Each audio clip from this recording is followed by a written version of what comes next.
Good morning बच्चों।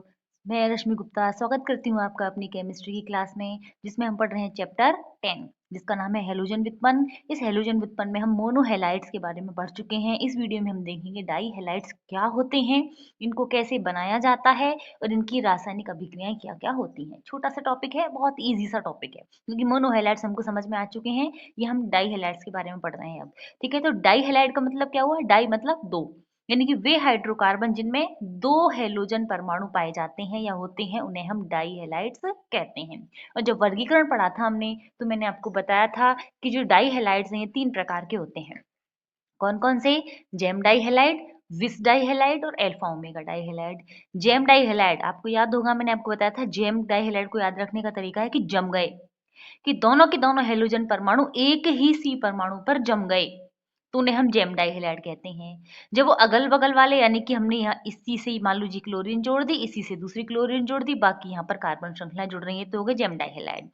विस dihalide में पड़ोसी कार्बन होते हैं, यानी कि एक कार्बन श्रृंखला है ये, ठीक है ना। इस कार्बन पर एक पर हेलोजन यहाँ जुड़ा हुआ है तो दूसरे पर हेलोजन यहाँ जुड़ा हुआ है, तो अगल बगल वाले यानी पड़ोसी सी परमाणुओं पर होते हैं, तो हम उसको विस डाइहेलाइड कहते हैं। और अल्फा ओमेगा क्या होता है कि ये हमारी कार्बन श्रृंखला है, इस कार्बन श्रृंखला में एक हेलोजन इस किनारे पर है तो दूसरा हेलोजन इस किनारे पर है, इनको हम कहते हैं अल्फा ओमेगा डाई हेलाइड्स। ठीक है, ये मैंने आपको स्टार्टिंग वाली वीडियोस में बता दिया था, फिर भी हम रिवाइज करते हैं कि ये जेम डाई हेलाइड क्या होते हैं। इनमें दोनों हेलोजन परमाणु एक ही सी परमाणु पर बंधित होते हैं। ठीक है, जैसे CH3CH, इसी पर दोनों Cl जुड़ी हुई हैं, क्या नाम होगा इसका? 1,1 डाई क्लोरो एथेन, है ना। नाम याद होगा अब आपको, लिखना समझ में आ गया होगा। दो कार्बन है तो एथेन है ये, दोनों कार्बनों पर पहले पे ही दोनों क्लोरीन जुड़ रहे हैं, तो 1,1 डाई क्लोरो एथेन। इसका नाम क्या होगा? 1,1 डाई क्लोरो प्रोपेन। तीन कार्बन आ गए ना यहाँ, इसका नाम क्या होगा? यहाँ भी तीन कार्बन ही है, प्रोपेन है, लेकिन क्लोरो कहाँ जुड़ रहा है? 2 पर, तो इसका नाम हो जाएगा 2,2 डाई क्लोरो प्रोपेन। ठीक है ना। ये और ये दोनों आपस में स्थिति समावयवी हैं, यहाँ 1,1 डाइक्लोरोप्रोपेन था और ये 2,2 डाइक्लोरोप्रोपेन हो गया। विस डाइहेलाइड देखते हैं। विस डाइहेलाइड का मतलब ये दोनों हेलोजन पड़ोसी कार्बनों पर बंधित होंगे। ठीक है ना, जैसे CH2 यहाँ हमने देखो दोनों कार्बनों, दो कार्बन थे, दोनों हेलोजन एक ही कार्बन पर ऐड कर दिए थे, लेकिन यहाँ हमने दोनों हेलोजनों को दोनों पर ऐड कर दिया है, तो हो गया 1,2 डाइक्लोरोएथेन। 1,2 हो गया तो विस डाइहेलाइड आ गया। विस का मतलब होता है विसिनल, यानी पड़ोसी। यहाँ देखिए, ये हमने दोनों हेलोजन, दोनों क्लोरीन एक ही कार्बन पर जोड़ दिए थे, अब हमने दोनों को अगल बगल में जोड़ दिया है। ये 1,1 डाइक्लोरोएथेन था, ये 1,2 डाइक्लोरोप्रोपेन हो गया। ठीक है ना, 1,1 डाइक्लोरोप्रोपेन, 1,2 डाइक्लोरोप्रोपेन, ये जेम डाइहेलाइड, ये विस डाइहेलाइड। यहाँ ब्यूटेन पर देखते हैं, ब्यूटेन में इस पर और इस पर नहीं, अगल बगल पर दोनों जोड़ दिए हैं, तो ये 2,3 dichloro butane, 2,3 die chloro butane. ठीक है ना। अल्फा ओमेगा क्या होते हैं? अल्फा ओमेगा का मतलब हुआ कि जो दोनों दोनों हेलोजन परमाणु कार्बन श्रृंखला के दोनों सिरों पर बंधित होते हैं। जैसे अभी हमने यहाँ दोनों क्लोरीनों को यहाँ बीच में जोड़ा था, एक क्लोरीन को मैं यहाँ जोड़ दूं, दूसरे को यहाँ जोड़ दूं, दोनों किनारों पर हो गया, यानी कि 1,4 डाइक्लोरोब्यूटेन अल्फा ओमेगा में आ जाएगा। जैसे यहाँ इसके देखो, इसका नाम क्या होगा? 1, 2, 3, 4, चार कार्बन एटम है, यानी कि ब्यूटेन हो गया। ब्यूटेन में पहले और चौथे कार्बन से ब्रोमीन जुड़ी हुई है, तो इसका नाम क्या हो जाएगा? 1,4 डाई ब्रोमो ब्यूटेन। ठीक है ना। ये देखो, इसमें 1, 2, 3, 4, 5, 6 कार्बन की चेन, यानी कि हेक्सेन है। हेक्सेन में पहले और छठवें कार्बन से आयोडीन जुड़ी है, तो इसका नाम हो जाएगा 1,6 डाई आयोडो हेक्सेन। ठीक है ना। ये हो गया वर्गीकरण। अब हम इनको इनके निर्माण की विधियां पढ़ेंगे, इनकी विरचन की विधियां पढ़ेंगे। तो सबसे पहले हम देखेंगे जेम डाइहेलाइड। देखो, जेम डाइहेलाइड को हम दो तरीकों से बना सकते हैं। पहला तरीका हम देखेंगे एल्काइनो से। एल्काइनो का मतलब क्या होता है? एल्काइनो का मतलब होता है ये, ठीक है ना, यानी जिनमें ट्रिपल बॉन्ड पाया जाता है। इन पर हम योग करवाएंगे HX का, यानी कि हाइड्रो हेलोजन एसिड का। HX मतलब HCl हो सकता है, HBr हो सकता है, HI हो सकता है। और योग अभिक्रिया हमेशा कौन से नियम से होती है? मार्कोनिकॉफ के नियम से। तो जब मार्कोनिकॉफ के नियम से होगी, तो पहले तो एक पाई बंध टूटेगा, तो दोनों जगह पर एक पर H और एक पर X से जुड़ जाएगा।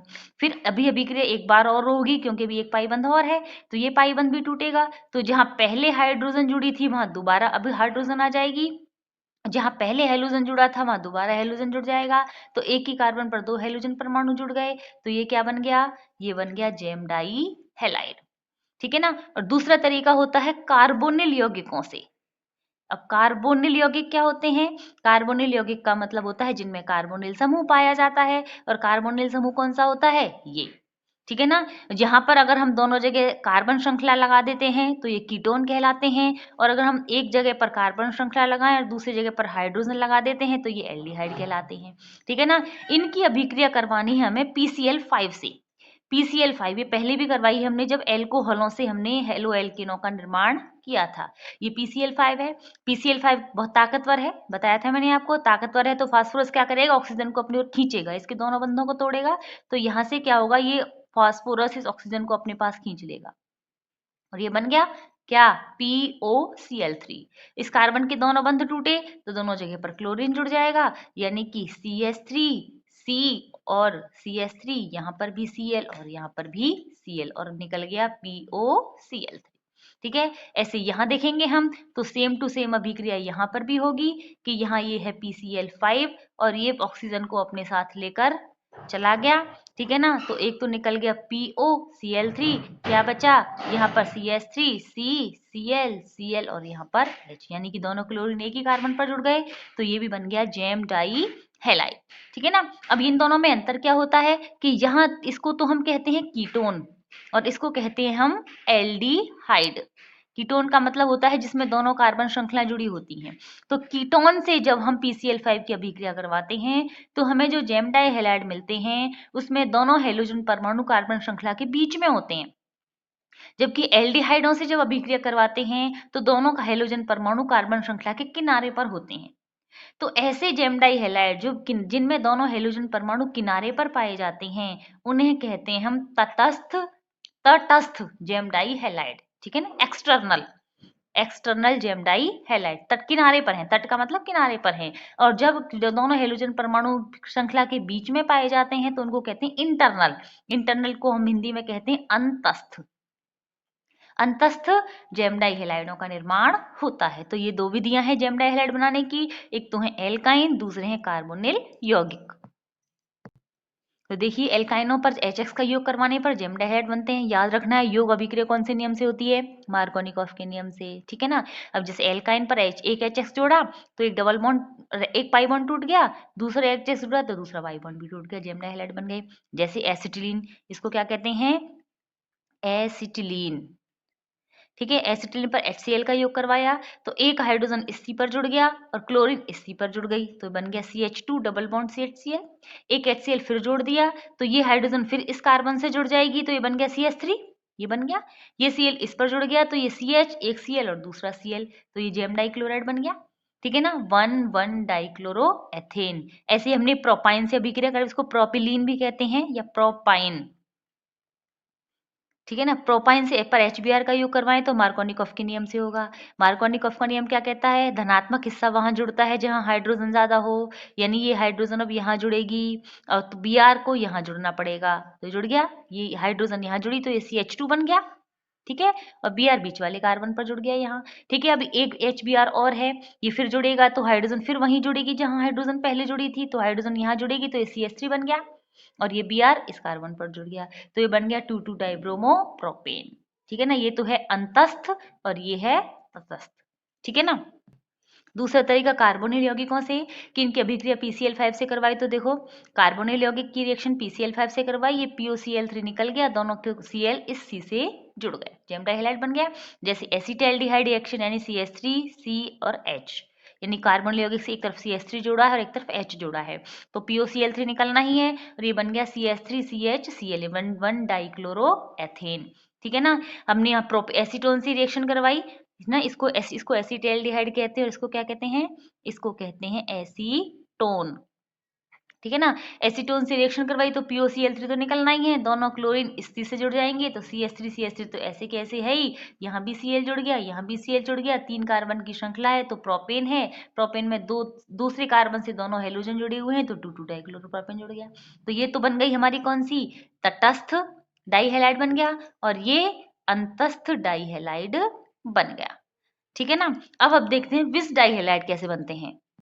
विस डाइहेलाइड बनाने का जो पहला तरीका है वो है सबसे पहले एल्कीन से। एल्कीन का मतलब क्या होता है, एल्कीन का मतलब होता है C डबल बॉन्ड C। ठीक है ना। इस पर हम जो योग करवाएंगे X2 का, यानी किसी भी एलोजन का, Cl2 का, Br2 का या I2 का उत्प्रेरक के रूप में यहाँ पर लिया जाता है CCl4।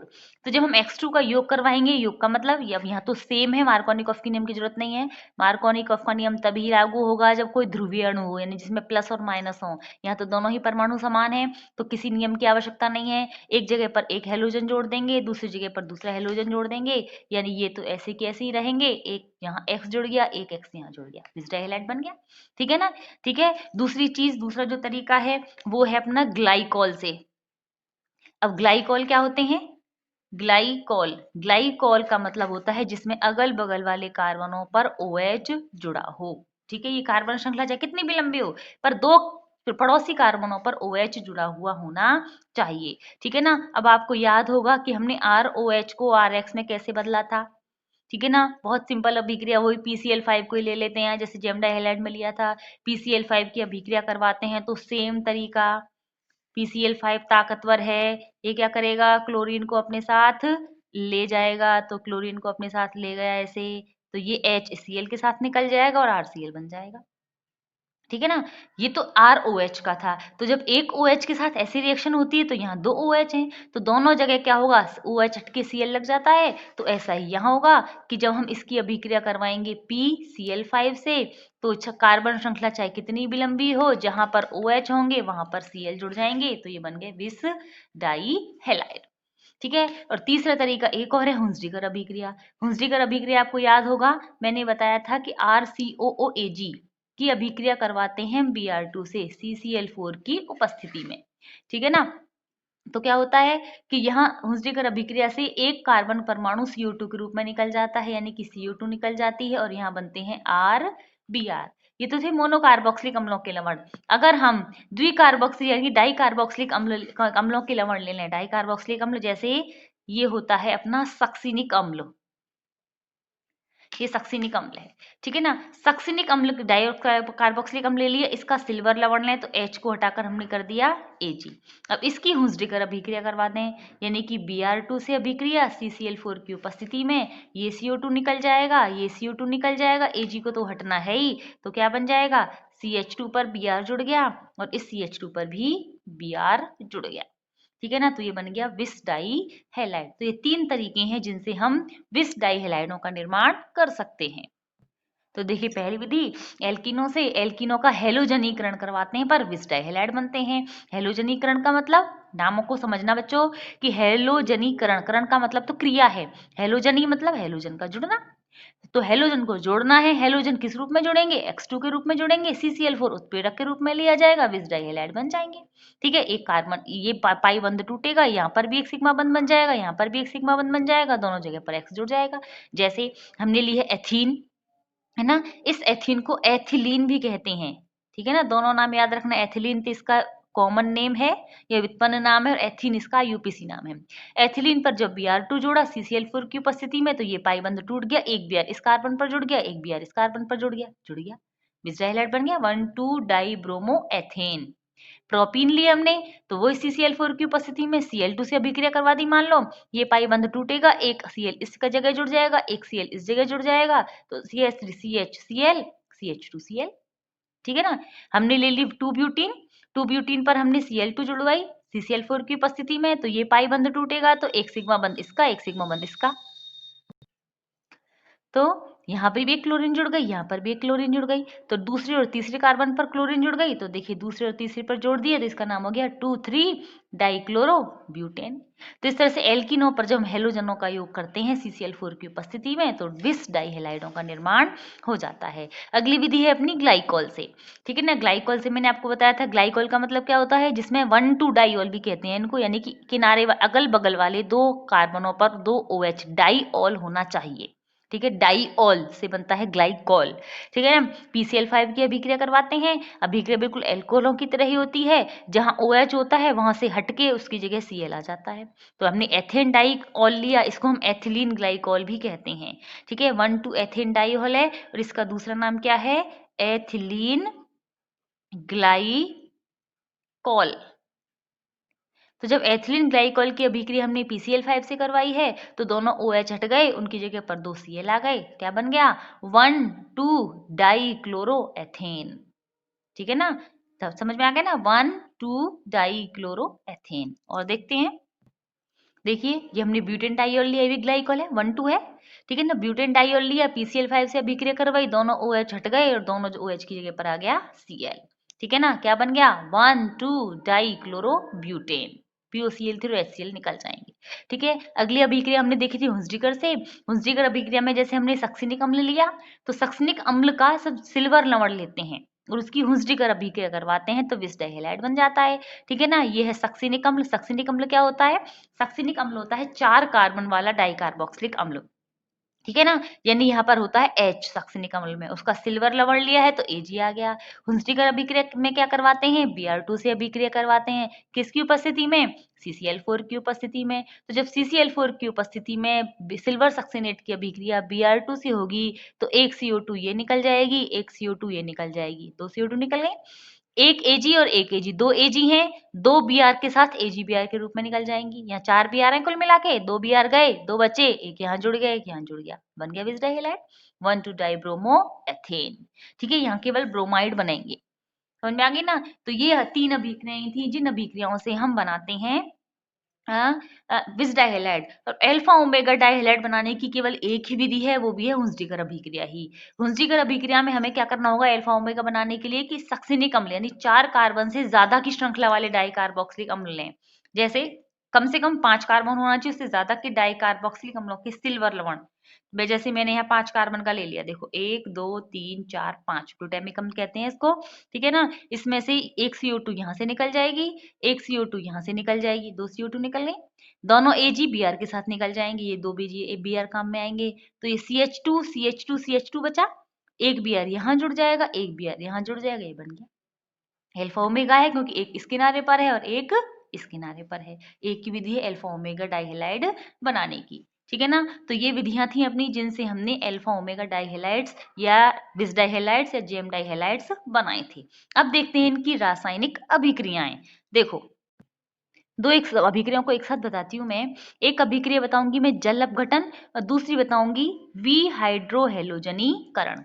जल अपघटन के लिए जो उत्प्रेरक काम में लिया जाता है वो होता है जलीय NaOH या KOH, या इसके अलावा हो सकता है नम Ag2O। और नम Ag2O किस रूप में व्यवहार करता है बच्चों, AgOH के रूप में, ये हम पहले पढ़ चुके हैं एल्कोहलों की RX की अभिक्रियाओं में, ठीक है ना। जबकि वी हाइड्रोहेलोजनीकरण, समझ में आएगा, वी का मतलब विलोपन होना, विलोपन होगा किसका, हाइड्रोहेलोजन, यानी कि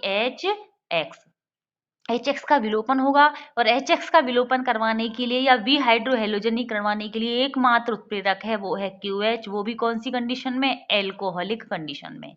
यानी यहाँ तो हमने क्या किया है, KOH को या NaOH को जल में घोला है, जबकि यहाँ क्या करेंगे हम NaOH या QH को एल्कोहल में घोलेंगे, जल में नहीं बल्कि एल्कोहल में घोलेंगे, तो दोनों विपरीत अभिक्रियाएं हो जाती हैं, ठीक है ना। क्या क्या होता है देखो, देखते हैं हम। सबसे पहले जल अपघटन करवाते हैं। जल अपघटन में क्या होता है, जहां पर CX बंध बना हुआ होता है उसमें CX की जगह पर आ जाता है COH, ठीक है ना। सबसे पहली चीज जल अपघटन में क्या होगा, जल अपघटन का मतलब HOH आ रहा है, जल आ रहा है तो H इस X के साथ बाहर निकल जाएगा और उसकी जगह पर OH आ जाएगा। अब OH आएगा तो क्या क्या होगा, देखो OH आएगा तो जेम डाई हेलाइड की बात करें पहले। जेम डाई हेलाइड का मतलब होता है कि जिसमें कार्बन श्रृंखला में एक ही कार्बन पर दो हेलोजन जुड़े हुए हैं। जब इसका हम करवाएंगे जल अपघटन, जलीय को हम AQ लिखते हैं, ठीक है ना, KOH या NOH या नम Ag2 की उपस्थिति में, तो दोनों हेलोजन हट जाएंगे और उनकी जगह पर आ जाएंगे दो OH, ठीक है ना। लेकिन बच्चों हमेशा याद रखना कि एक ही कार्बन पर जब दो या दो से ज्यादा OH आ जाते हैं तो कभी भी स्थायी नहीं होते और एक पानी के अणु को निकाल देते हैं। पानी के अणु का मतलब क्या हुआ, H2O।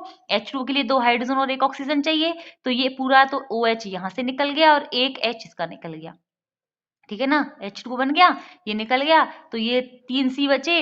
इस कार्बन का एक बॉन्ड यहाँ से टूट गया, ठीक है ना, एक तो इसके साथ O जुड़ा हुआ है, O रह गया, इस ऑक्सीजन का इस हाइड्रोजन के बंद साथ बंद टूट गया, तो ये बन गया, क्या बन गया, ये बन गया कार्बोनिल यौगिक। हमने इनको जिनसे बनाया था वापस इन्हीं के में बदल गए। हमने जेम डाई हैलाइडों को कार्बोनिल यौगिकों से बनाया था PCl5 की अभिक्रिया द्वारा, अब हम जलीय की वजह से अभिक्रिया द्वारा इनको वापस बना लेंगे, ठीक है ना। तो जेम डाई हेलाइडों का जल अपघटन करवाते हैं तो कार्बोनिल यौगिक बनते हैं, जबकि विस डाई हेलाइडों का जल अपघटन करवाएंगे तो क्या होगा, यहाँ पर भी OH आ गया, यहाँ पर भी OH आ गया, और इनको क्या कहते हैं हम, डाईऑल या ग्लाइकॉल। अभी अभी बताया था मैंने आपको कि ग्लाइकॉल से हमने अभी निर्माण किया था विस डाई हेलाइडों का, विस डाई हेलाइडों से वापस बना दिए ग्लाइकॉल, ठीक है ना। तो देखिए सबसे पहले जल अपघटन अभिक्रिया कि जेम डाई हैलाइडों के जल अपघटन पर तो कार्बोनिल यौगिक बनते हैं, जबकि विस डाई हैलाइड के जल अपघटन पर ग्लाइकॉल बनते हैं। जैसे देखो ये हमने जेम डाई हैलाइड ले रहे हैं पहले,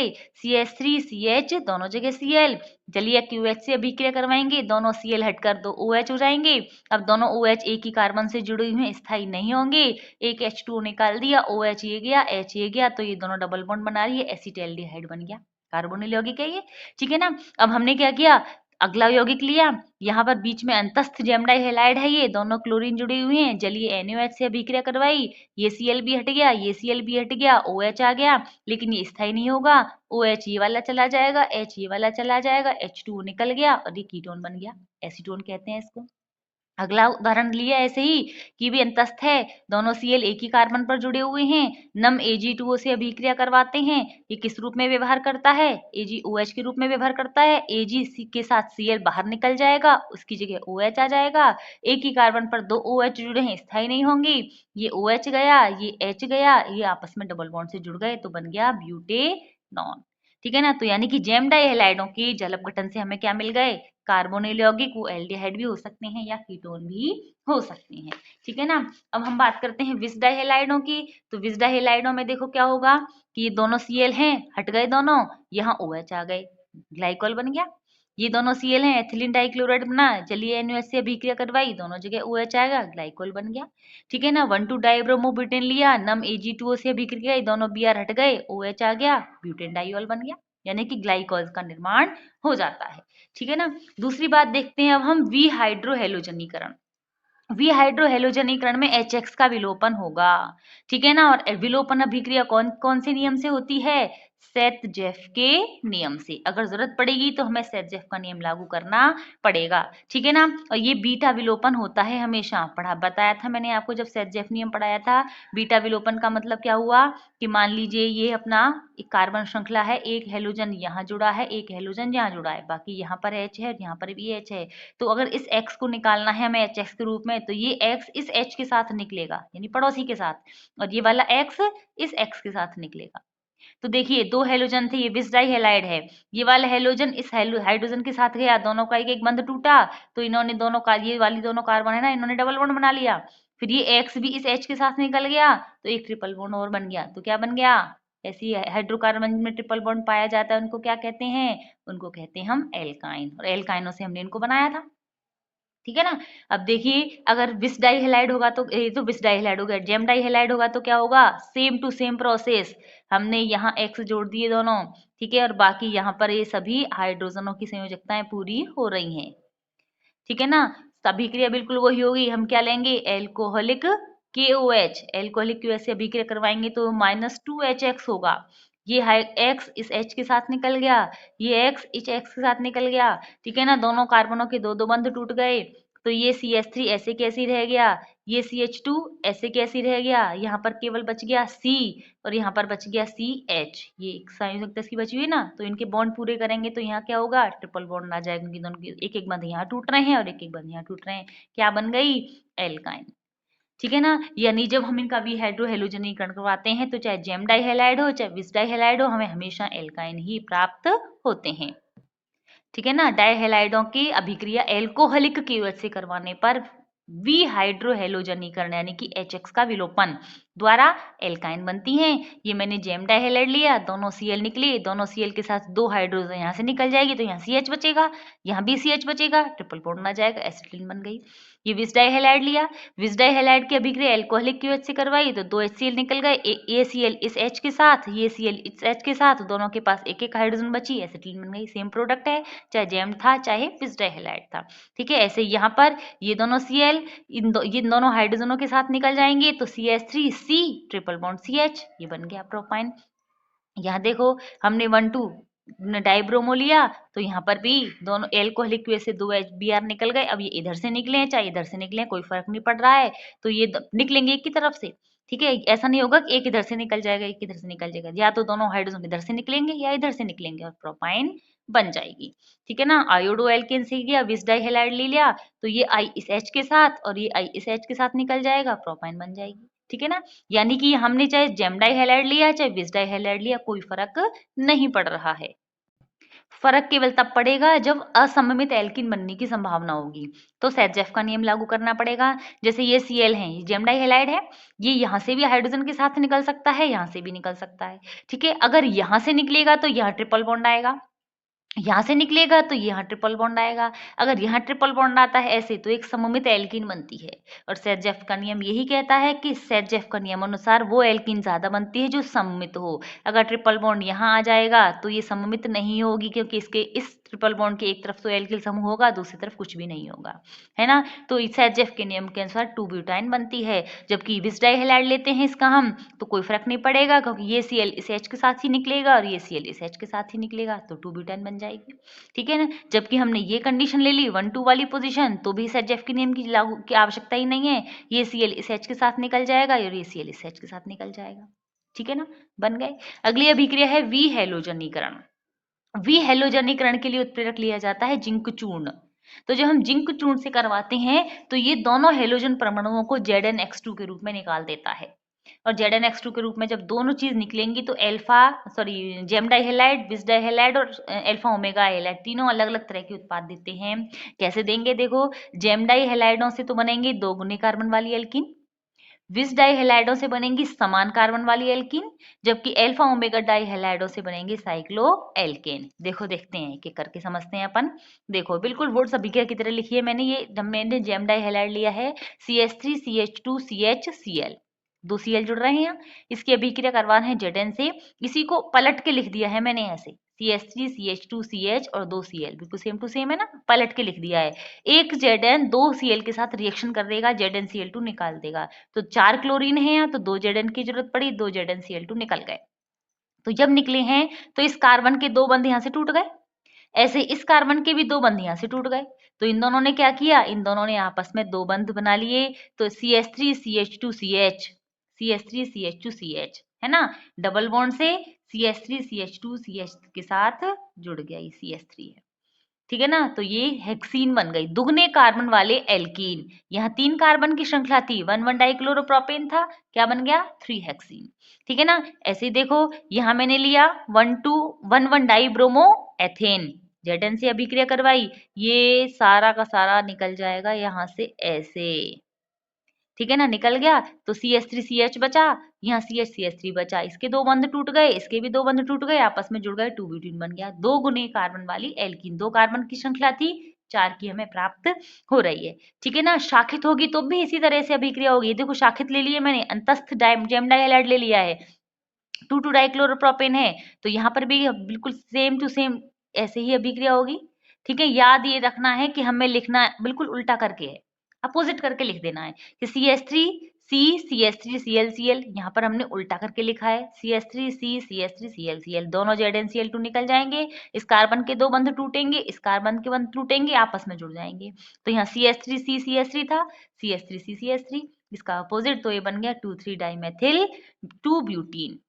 ठीक है ना। तो हमें जब हम अभिक्रिया करवाते हैं जैम डाइहैलाइडों की जिंक चूर्ण से, तो 2 गुने कार्बन वाली एल्कीन प्राप्त होती है। ठीक है ना। जबकि हमें विस डाइहैलाइड से मिलेगी उतने ही कार्बन वाली एल्कीन। क्या लिखा है, विस डाइहैलाइडों से एल्कीन बनती है। देखो विस डाइहैलाइड लिया हमने, CH2 CH2 CHCl। ठीक है ना। यहाँ से अब दोनों के अगल बगल वाले बंध टूट रहे हैं ना, तो किसी और की जरूरत ही नहीं है, ZnCl2 निकल जाएगा और ये डबल बॉन्ड यहाँ बन जाएगा, तो एल्कीन बन गई। यहाँ देखो हमने लिया, ये दोनों Br इस Zn के साथ बाहर निकल गए। ठीक है ना। तो एक बंद इसका टूटा, एक बंद इसका टूटा, दोनों ने डबल बॉन्ड बना लिया, तो CH3 ऐसे कैसे ही रहा, CH और CH2 ऐसे कैसे ही, इनके बीच में बॉन्ड बढ़ गया। ठीक है ना। ऐसे यहाँ लिया हमने, यहाँ भी ये दोनों Br इस Zn के साथ बाहर निकल गए। ठीक है ना।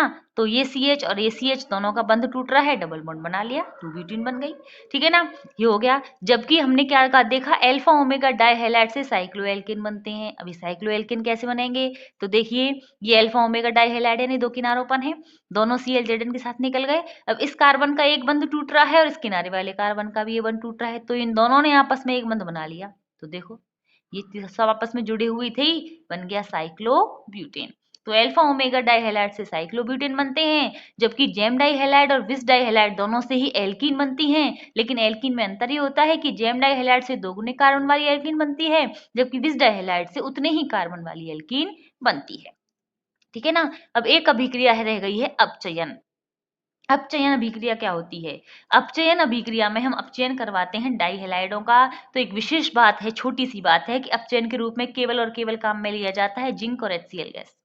ठीक है ना। Zn और HCl से जब इनका अपचयन करवाते हैं, तो एक Cl बाहर निकल जाता है और एक मोनोहैलाइड रह जाता है। अभिक्रिया कैसे होती है कि Zn इस Cl से अभिक्रिया करता है, ZnCl2 बनाता है, 2 हाइड्रोजन मुक्त होती हैं। 2 हाइड्रोजन मुक्त होंगी तो एक हाइड्रोजन एक Cl के साथ बाहर चली जाएगी, दूसरी उसके जगह जुड़ जाएगी। ठीक है। जैसे मैंने विस डाइहैलाइड लिया, 2 हाइड्रोजन जोड़ी, यहाँ से 2 हाइड्रोजन जोड़ी, एक हाइड्रोजन इस Cl के साथ बाहर निकल गई HCl के रूप में, और खुद एक वहां जुड़ गई, तो CH3 CH2Cl बन गया, मोनोहैलाइड बन गया। मैंने जेम डाइहैलाइड लिया, तो भी ऐसा ही होगा कि ये एक Cl तो इस AH के साथ बाहर निकल गई, इसकी जगह पर एक H बचा, वो इस जगह जुड़ गया, तो CH3 तो ऐसे कैसे ही रहा, ये CH2 हो गया और Cl बन गया, यानी कि मोनोहैलाइड बनते हैं। ठीक है ना। तो इस तरह से इस वीडियो में आपका एक टॉपिक कंप्लीट हो गया डाइहैलाइड्स का। डाइहैलाइड्स का मतलब वे हाइड्रोकार्बन जिनमें 2 हैलोजन होते हैं। ये 3 प्रकार के होते हैं, विस, जेम और अल्फा ओमेगा। मुझे लगता है आपको ये समझ में आ गए होंगे। अगली वीडियो में हम देखेंगे एरोमेटिक या हैलोजन व्युत्पन्न यानी कि हेलो एरीन के बारे में। ठीक है। Thank you.